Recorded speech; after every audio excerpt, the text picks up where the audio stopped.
যুবভারতীতে খেলা দেখতে আসলেই সমর্থকদের অভিযোগ ছিল পর্যাপ্ত পানীয় জল পাওয়া যায় না। যুবভারতীতে পানীয় জলের ব্যবস্থা রয়েছে, সেটা পান করার অযোগ্য। দীর্ঘদিনের এই সমস্যা সমাধানের পথে রাজ্যের ক্রীড়ামন্ত্রী ইন্দ্রনীল খা তিনি বলেছিলেন যে ভিআইপি থেকে আমজনতা যারা দর্শক খেলা দেখতে আসবেন তারা প্রত্যেকেই একই ধরনের জল খাবেন। সেই জন্য প্রত্যেকটা র্যাম্পে, যেখান থেকে র্যাম্প শুরু হচ্ছে, এই যে র্যাম্প যেখানে টিকিট চেক হয় এবং সরাসরি র্যাম্পে গিয়ে মাঠে প্রবেশ করতে হয়, সেই র্যাম্পের সামনেই লাগিয়ে দেওয়া হলো অর্থাৎ জলের একটা ব্যবস্থা। যেটা করা হলো, এখানে জলের পরিষ্কার ওয়েস্ট বেঙ্গল গভর্নমেন্টের তরফ থেকে প্রপার জলের ব্যবস্থা এবং কল দিয়ে যাতে জল খাওয়া যায় এরকম নয় যে একটা কোনো রকমের জলের বোতল লাগিয়ে দেওয়া হচ্ছে, তা নয়। প্রপার জলের ব্যবস্থা এবং গ্লাস থাকছে, মানুষ যখনই প্রয়োজন পড়বে মানুষ এসে এখান থেকে জল খেতে পারবেন। সাধারণত গ্যালারিতে জলের ব্যবস্থা থাকে না, সেটা দেওয়া সম্ভব নয় নিরাপত্তার স্বার্থে। তবে মাঠের বাইরে এই জলের ব্যবস্থা এর আগেও বিভিন্ন সময় দেখা গেলেও সেটা দেখা যেত কোনোভাবে 20 লিটারের জার নিয়ে এসে সেটাকে ঢেলে দেওয়া হচ্ছে। তবে প্রপার ওয়েতে এই প্রথমবার একদম প্রপার ওয়েতে জলের ব্যবস্থা করা হয়েছে এবং প্রত্যেকটা র্যাম্পে এই জলের ব্যবস্থা করা হয়েছে।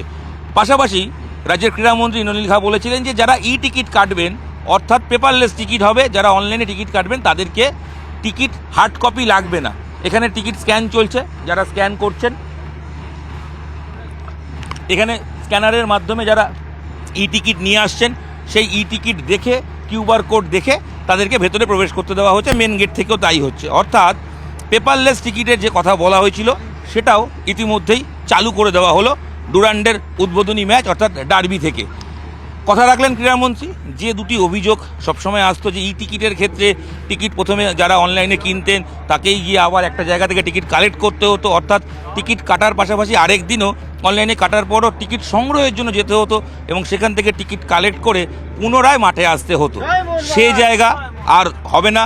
অনলাইনে টিকিট কাটলে এবার থেকে আপনি সেই কিউআর কোড দেখিয়ে মাঠে প্রবেশ করতে পারবেন, যেভাবে সিনেমা হলে দেখেন। আর ঠিক পাশাপাশি গরমে বা খেলা দেখতে আসলে চিৎকার করে গলা ফাটবে প্রিয় দলের জন্য, গলা ফাটানোর পর আপনার তো জল তৃষ্ণা পাবে, সেই তৃষ্ণা মেটানোর জন্য প্রপার জলের ব্যবস্থা। এবং এখানে জল রয়েছে, যেখানে কলের মাধ্যমে জল ভরে গ্লাস রাখা রয়েছে, কাগজের গ্লাস, যাতে নিরাপত্তার স্বার্থে ওই গ্লাস কোনোভাবে কেউ ছুঁড়ে না ব্যবহার করতে পারে এবং কোনোভাবে এই গ্লাস ভেতরে প্রবেশ করতে দেওয়া হবে না, সেটাও দেখা হচ্ছে। সব মিলিয়ে ক্রীড়াপ্রেমী মানুষদের জন্য সুখবর। তারা যেটা চেয়েছিলেন সেটাই করে দেখালো রাজ্য সরকার। ক্যামেরায় খোকন দাসের সাথে ইরন রায় বর্মন, নিউজ 18 বাংলা।